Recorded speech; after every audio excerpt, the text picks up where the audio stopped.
জামাত ইসলাম এবং ছাত্র শিবিরের রিপোর্ট বইটা একটু দেখে, যেখানে লেখা আছে কয় ওয়াক্ত নামাজ জামাতের সাথে আদায় করেছে।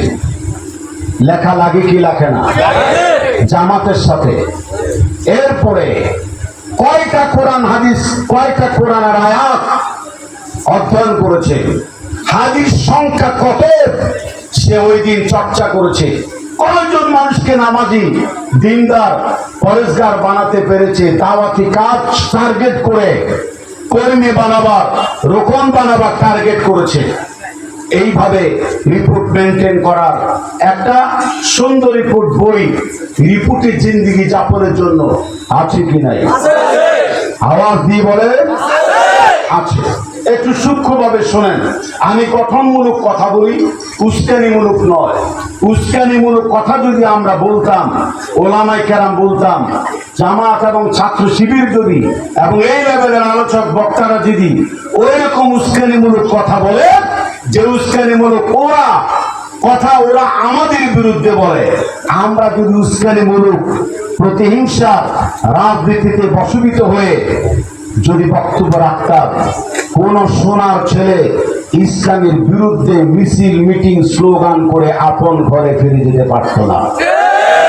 হয় হাসপাতালে ভর্তি হওয়া লাগতো, আর না হয় গোরস্থানে মাটির তলে ঢুকে রাখতো। হাত জায়গা বলা ঠিক না। আমরা ওদেরকে নিষেধ করেছি, সহনশীল হতে হবে। ইদফা বিল্লাতি হিয়া আহসান, উত্তম কাজের অর্থাৎ মন্দ কাজের মোকাবেলা হবে খারাপ দিয়ে না ভালো দিয়ে? দোকানদার ভাইরা, সদাগর ভাইরা, মন্দ কাজের মোকাবেলা কোরআন এবং ইসলাম খারাপ দিয়ে বলতে, খারাপ দিয়ে করতে বলেছে না, ভালো আচরণ দিয়ে। কিয়ামতের দিন ভালো আচরণেই জান্নাতের দাড়ি পাল্লায় তুলে দেওয়া হবে।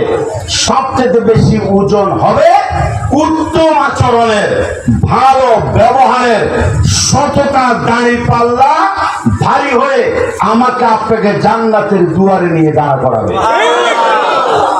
এই জন্য আমরা সৎ হতে চাই কি চাই না? অবশ্যই চাই। এই জন্য বলছি, যদি ওইসব ভাইয়েরা রিপোর্ট দেখে ছাত্র শিবির এবং জামাতে, তখন দেখবেন সাহিত্য কয় পৃষ্ঠা পড়েছে। সাহিত্য মানে আপনার ক্লাসের বইয়ের মধ্যে সাহিত্যের জ্ঞান পাওয়া যায়। আবার ওদের যে সিলেবাস, বিশ্বাস করুন, আলিয়া মাদ্রাসা, কাওমি মাদ্রাসা, এরপরে কলেজ, হাই স্কুল, বিশ্ববিদ্যালয়ে যেসব সিলেবাস হয়, বিভিন্ন জ্ঞানমুখী এবং কোয়ালিটি অর্জনের সিলেবাস, এরকম বেশ কিছু ছোট ছোট বড় বড় বই নিয়ে একটা সিলেবাস, স্বতন্ত্র শিক্ষা প্রতিষ্ঠান বিশ্ববিদ্যালয়ের মতো তাদের এই সহজ সরল বইগুলি পড়ে পড়ে যদি তাদের বৈঠকে বসেন, তাদের টিএসটিসিতে বসেন, পাশাপাশি যদি আপনারা 5 ওয়াক্ত নামাজ জামাতের সাথে পড়েন, অন্য ভাইদেরকে দাওয়াতি কাজকর্ম করে আপনার শক্তি বৃদ্ধি করেন, হ্যাঁ, তাহলে দেখবেন কোনদিন আমাদের বিরোধিতা কেউ করবে না। আপনাদের বিরোধিতা, আপনারা আমাদের বিরোধিতা করবেন না, এবং আপনারাও সেজদার পরে কাঁদতে থাকবেন, আরে এমন সব মানুষগুলিকে কেন এতদিন মেরেছি, কেন ফাঁসিতে ঝুলাইছি, যাদের নেতৃত্ব জীবনে, মন্ত্রিত্ব জীবনে এবং এমপি, চেয়ারম্যান, মেম্বারের জীবনে 12 ব্যাটারি টর্চ লাইট মেরেও একটা দুর্নীতির লাশ খুঁজে পায় নাই। ঠিক কিনা বলে? কোন দুর্নীতি পাইছে? জোরে বলেন, পেয়েছে? পায় নাই। আমিও অনুরোধ জানাবো, সামনে যারা নির্বাচনে আসবেন, আমি অনুরোধ জানাবো, এই সামনে নির্বাচনে টাফালিং করে আসতে পারবেন না কেউ। কোন টাফালিং আর বরদাস্ত করা যাবে না। অতীতে যারা ক্ষমতার মসনদে বসে দুর্নীতি করেছে, বিন্দু মাত্র লেশ পাওয়া যায়, খতিয়ে দেখার পর এদের জীবনে যদি টাকা আত্মসাৎ, জনগণের সম্পদ লুণ্ঠন, সরকারি মাল জনগণকে না দিয়ে নিজের জন্য কুক্ষিগত করেছে, এইসব মানুষগুলির জীবনে যদি বিন্দু মাত্র দুর্নীতির আভাস পাওয়া যায়, এদেরকে নির্বাচনে অযোগ্য ঘোষণা করতে হবে। এদেরকে নির্বাচনে দাঁড়া করাতে দিবে না। কারা কারা এরকম একটা বিচার করেছে, তার পকেটে টাকা যে যত বেশি ঢুকাই দিছে অন্যায় ভাবে সেই বিচার রায় দিয়েছে টাকার বিনিময়ে, মামা ভাগনার সম্পর্কের মাধ্যমে। এরকম খুঁজলে অতীতে পাওয়া যাবে কি যাবে না? যাবে কি যাবে না? যারা পার্সিয়ালিটি করেছে, দুর্নীতি করেছে, মানুষের রিলিফ এনেছে জনগণের জন্য, কিন্তু রিলিফের চাউল ডাউল তেল তার খাটের নিচে পাওয়া গিয়েছে। এরকম দুর্নীতিবাদ চেয়ারম্যান এমপি বাংলাদেশে খুঁজে পাওয়া যাবে কি যাবে না? কিন্তু স্পষ্ট করে বলি, জামাত ইসলামী বাংলাদেশ আর ছাত্র শিবিরের যারাই এই নেতৃত্বের ময়দানে ছিল, ওই যে কয় ব্যাটারির কথা বলছিলাম, 12 ব্যাটারির টর্চ লাইট দিয়ে তাদের জীবনে কোনো দুর্নীতি পাওয়া যাবে যাবে না। কেন পাওয়া যাবে না? এরা 10 টাকার এয়ানোট দেয়, 20 টাকা দেয়, 100 টাকা দেয়, দিয়ে এক জায়গায় জমা করে একজন ব্যক্তি তার হিসাব নিকাশ রাখে, পাই টু পাই। এটা আবার মাসিক বৈঠকের মধ্যে হিসাব দেওয়া লাগে। বাংলা বাজার থেকে কোন ছাত্র বা কোন ব্যবসায়ী কয় টাকা দিয়েছে, মাসিক ইয়ানত, এককালীন ইয়ানত, এটার হিসাব দেওয়া লাগে। তাইলে ভাই এটা তো এরকম, এই 1 টাকা এখানে 2 টাকার হিসাবটা মিলতেছে না, তখন খুঁজে দেখে এই 5 টাকা দিয়ে সে একটা কলম কিনেছে, ওইটা এক হয়। চুলচেরা বিশ্লেষণের মাধ্যমে এদেরকে আগামী বাংলাদেশ স্বাধীন সার্বভৌম এই বাংলাদেশের সব নাগরিক হিসাবে দুর্নীতি মুক্ত দেশ করার জন্য আদর্শ হিসাব সংরক্ষণকারী হিসাবে তাকে গড়ে তোলে। ঠিক কিনা বলে?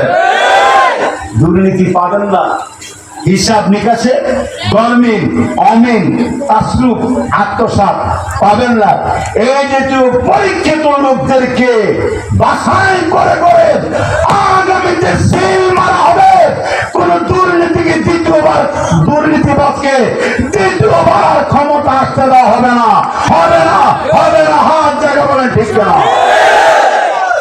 এইভাবে আপনারা কাজ করুন। আমার কথা হচ্ছে সহনশীল, গণমুখী, কোন হিংসাত্মক বিভেদ সৃষ্টিকারী নয়। আপনারা আপনাদের বিরোধিতা এতদিন যারা করেছে, আমরা যখন দেখেছি ও বাবা ক্ষমতাচ্যুত হওয়ার পরে এটা দখল করে, ওটা দখল করে, অমুকের বাড়িগণ ভাঙচুর করে, তারপরে অমুকের পেট্রোল পাম্পে হামলা দেয়, স্বর্ণের দোকানে যায়, হিন্দুদের বাড়িতে ভাঙে, তারপরে বিভিন্ন স্থাপনায় আঘাত করে, যেটা আমার আপনার রক্ত আর ঘাম যারা পয়সা দিয়ে তৈরি করা হয়েছে। এগুলি কি ধ্বংস করা ঠিক? যারা বলেন ঠিক? এটা আমার আপনার জন্য তৈরি করা।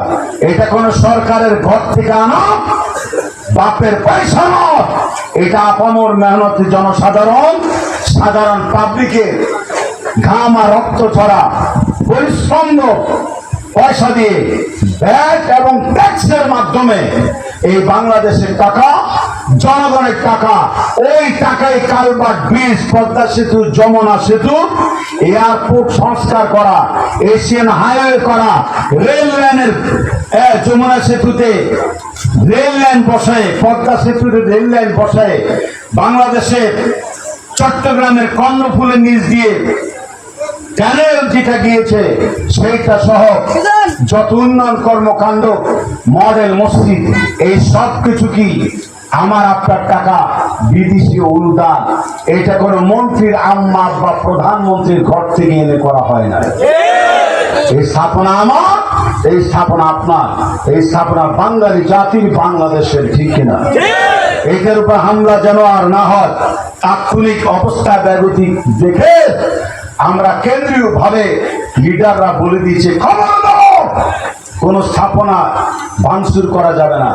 পরে খবর নিয়ে দেখলাম ইসলাম যারা ভালোবাসে, সাধারণ সহজ সরল মুসলমানদের উপরে এবং ইসলাম প্রতিষ্ঠার আন্দোলনে বারবার যারা জীবন দিয়ে, রক্ত দিয়ে, টাকা দিয়ে, পয়সা দিয়ে তারা পরীক্ষায় উত্তীর্ণ হয়েছে, শাহাদাত বরণ করেছে, গাজী হয়েছে, এই দেশের মধ্যে আমূল পরিবর্তন এনেছে। ছাত্র জনতা বৈষম্য বিরোধী ছাত্র আন্দোলনের উপরে, জামাত শিবিরের উপরে দৌড় চাপাবার জন্য ইচ্ছা করে ষড়যন্ত্রমূলক এসব হামলা করা হয়েছে। এটি স্পষ্ট হয়ে গিয়েছে। আমরা অমুসলিমদের বাড়িতে পাহারা দিয়েছি, আলহামদুলিল্লাহ জোরে কর। কামির ভাইরা, আলিয়ার ভাইরা এবং এই দেশে আরো যারা সাধারণ মুসলমান আছে, এরা আমাদের পাশাপাশি হিন্দুদের বাড়ি পাহারা দিয়েছে, তাদের উপাসনা পাহারা দিয়েছে। এটা কি কোন গল্প কাহিনী না, সত্য কথা? শুধু কি সত্য না মহাসত্য? আমি একটা ফেসবুকে একটা স্ট্যাটাস দেখেছিলাম, ফেসবুকে একটা পোস্ট দেখেছিলাম, সেখানে একজন হিন্দু মহিলা কেঁদে কেঁদে বলছে, আমার এটি করছে, আমার ছেলে করছে, বাংলাদেশে সংখ্যালঘুদের অত্যাচার হচ্ছে। আমি বলেছি এটা উদ্যোগ করো, এটা ক্লিয়ার করে দেন। কোন হারাম কোন দুষ্কৃতিকারীরা হয়তো তোমাদের বাড়িতে তাৎক্ষণিক বেসামাল এবং আবেগী হয়ে হামলা করেছে, বুঝলাম, কিন্তু মনে রাখবো আমাদের বাংলাদেশের সাধারণ মুসলমান এটা করতে পারে না। কোন ধর্মপ্রাণ মুসলমান, আলেম ওলামা, ছাত্ররা, জামাত ইসলাম ছাত্র শিবির সেটা করতে পারে না। বরং তাৎক্ষণিক খবর পেয়ে হিন্দুদের বাড়ি ঘরে, পূজা মণ্ডপে পাহারাদারি লাগিয়েছে। আলহামদুলিল্লাহ আজও পর্যন্ত কোন অকারেন্সের ঘটনা আসে নাই। জোরে কোন ঠিক কিনা? এইভাবে আমরা হিন্দু মুসলমান মিলেমিশে থাকতে চাই কি চাই না?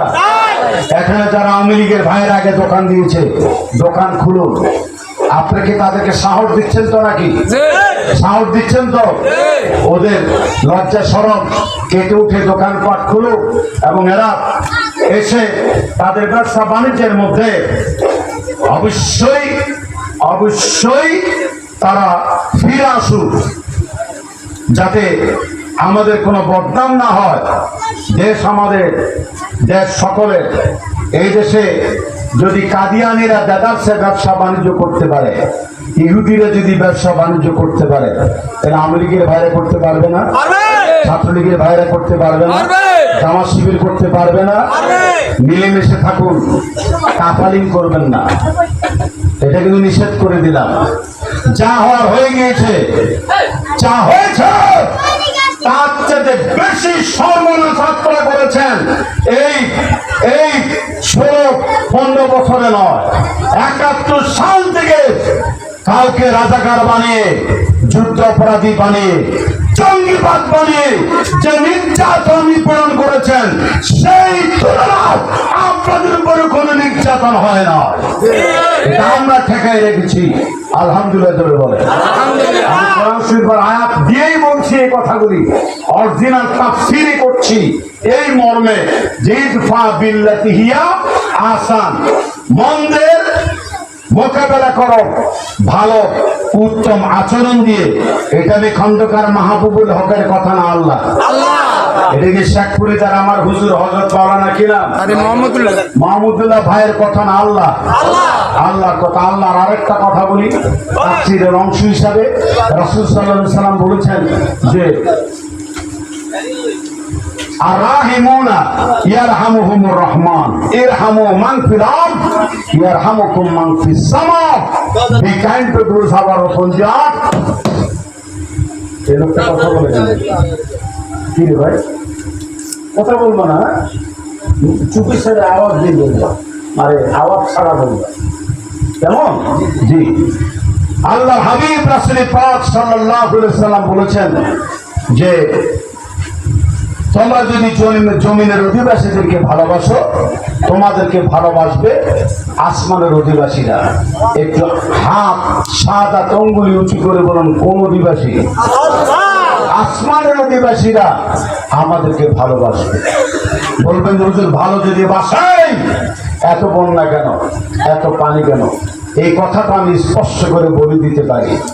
আমাদের বাংলাদেশের পট পরিবর্তন হওয়ার পর বাংলাদেশের শাহী মসনদে যেসব উপদেষ্টা মন্ডলী এসেছেন, একদম সর্বোচ্চ মহল থেকে আমি শুনেছি একটি কথা, যা আপনারা একমত হবেন।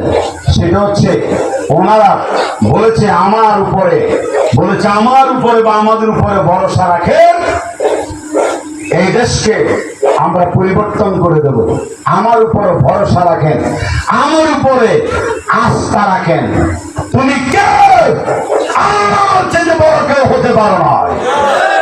আমাদের আস্থা বিশ্বাস কার উপরে? হাত ঘুরে বলেন কার উপরে? 5 বার বমে 4 বার পাতলা পায়খানা হয়ে তোমাকে আর ঘরের বিছনায় পাওয়া যাবে না, হাসপাতালের বেডে তোমাকে শোয়াইতে হবে। তোমার উপরে কিসের আস্থা রাখবে? কিসের বিশ্বাস তোমার উপরে রাখবে? আস্থা বিশ্বাস হবে কার উপরে? কথা হবে এমন, ইনশাআল্লাহুল আজিজ, আমার উপর আস্থা রাখুন, বিশ্বাস রাখুন। আল্লাহ রহমতে এই দেশের পরিবর্তন ঘটাবার পেছনে আমি আপনাদের সাথে নিয়ে কাজ করব। তখন আল্লাহ রহমত অনিবার্য হতো, পাওয়া যেত কি যেত না? এখানে কোনো ইনশাআল্লাহ নাই, আল্লাহ রহমতের উপর ভরসা নাই, নিজের উপর আস্থা বিশ্বাসের কথা বলেছ। এই জন্য আমার আল্লাহ বেশি দিন বলাতে দেয় নাই। বন্যার পানি দিয়ে, আকাশের বৃষ্টি দিয়ে, বাংলার জোয়ার দিয়ে, বিজ্ঞান জুলিয়া মানুষের দ্বারে দ্বারে যাওয়ার জন্য আল্লাহ এই ব্যবস্থা করেছে, ঠিক কিনা বলে? এই জন্য কথায় কথায় নিজের উপরে বর্তাবেন না। আমাদের প্রত্যেকটা কথা ইনশাআল্লাহ বলা লাগবে কি লাগবে না? পানি যদি আল্লাহ দিয়ে সব দুনিয়া ডুবে ফেলে, আপনি বলুন এটা থেকে বাঁচার আর কোন সুযোগ আছে? সূরা কোরআনুল কারীমের সূরা আল মুলকের শেষে আমার মাবুদ বলেন, কুল আরাআইতুম ইন আসবাহা মাউকুম গাওরান ফামান ইয়াতিকুম বিমাইন মাঈন।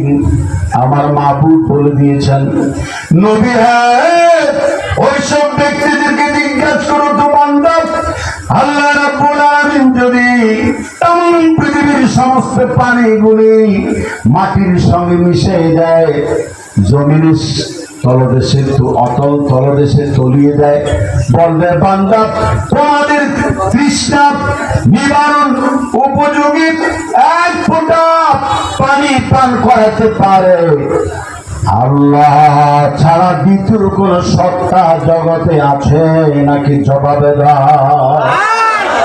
দেখছেন আপনাদের আওয়াজটা অনেক বড় হয়েছে। ওই দোকানগুলিতে, ওই যে দোকান, আমার আঙ্গুল যেদিকে যাবে তোমার ভিডিও ওইদিকে যাবে। হ্যাঁ, ওই যে দোকানগুলি ওই পাশে, এই পাশে দোকানের ভিতরে যারা ছায়াঘেরা জায়গায় আপনারা দাঁড়িয়েছেন, বলেন তো এই বৃষ্টি দিয়ে যদি আমার আল্লাহ গোটা দুনিয়াটা ভরাট করে দেয় নূহ নবীর আমলের মতো, সিলেটের সেই হাওর বিলের মতো, আপনি বলেন এবার বন্যার চাইতে বেশি বন্যা দিয়ে যদি দুনিয়াটা আল্লাহ টইটুম্বুর করে নূহ নবীর আমলের মতো ভাসিয়ে দেয়, আল্লাহ ছাড়া পানি সরাবার ক্ষমতা কোন সরকারের আছে? আর জোরে বলেন, সরকারের নাই, কোন জনগণের নাই। বন্যার মোকাবেলা করার মতো ক্ষমতা একমাত্র কার? শাহাদাত আঙ্গুলিটা উঠান না, ভিডিও তো আপনাদের আঙ্গুল, শাহাদাত আঙ্গুল দেখাচ্ছে তো, উঠাচ্ছে। বলেন আমরা ভরসা করবো কার উপরে? বন্যার পানি সরাবার এই ক্ষমতা আছে কার? আগের তুলনায় বন্যার পানি আস্তে আস্তে কি বাড়তেছে না কমতেছে? গভর্নমেন্টের কোন হাত আছে? আরো জোরে বলেন। বৈষম্য বিরোধী ছাত্র আন্দোলনের কারো হাত আছে? এমপি মন্ত্রীর আছে? জামাত শিবিরের আছে? প্রয়োজনে আমরা আপনাদের বিপদ আপদে একটু ত্রাণ বিতরণ করতে পারি, আরেকজনের কাছে চেয়ে আপনাদের গড় দোয়ায় কিছু হয়তো খাবার পৌঁছাই দিতে পারি। তারপরে এটা পর্যাপ্ত নয়, কিন্তু আসল উদ্ধারকারী কে? সে চমৎকার চিৎকার শোনা যাচ্ছে বাংলা বাজারের মাটি। এই নোয়াখালীবাসী একজোট আওয়াজ দিয়ে বলেন, এই পানি সরাবার ক্ষমতা কার? আমার আপনার এই শুকনা জমিন আনয়ন করে চলার উপযোগী ব্যবস্থা করতে পারে কে? এই জন্য সূরা মুলকের শেষ আয়াতে আমার মাহবুব বলে দিয়েছেন, কুল আরাইতুম ইন আসবাহা মাউকুম গাওরান ফামান ইয়াতিকুম বিমাইন মাইন। বলে বান্দা, এই দুনিয়ার সব পানি যদি আল্লাহ রাব্বুল আলামিন মাটির সঙ্গে মিশিয়ে দেয়, জমিনের তলদেশে যদি পানির স্তরকে দাবায় দেয়, বলবে বান্দা তোমাদের পিপাসার্ত মানুষের তৃষ্ণা উপযোগী, তৃষ্ণা নিবারণ উপযোগী এক জগ পানি, একটা গ্লাস পানি আনয়ন করতে পারে আল্লাহ ছাড়া ক্ষমতা কারো আছে? মরুভূমি বানিয়ে দিতে পারে কি পারে না?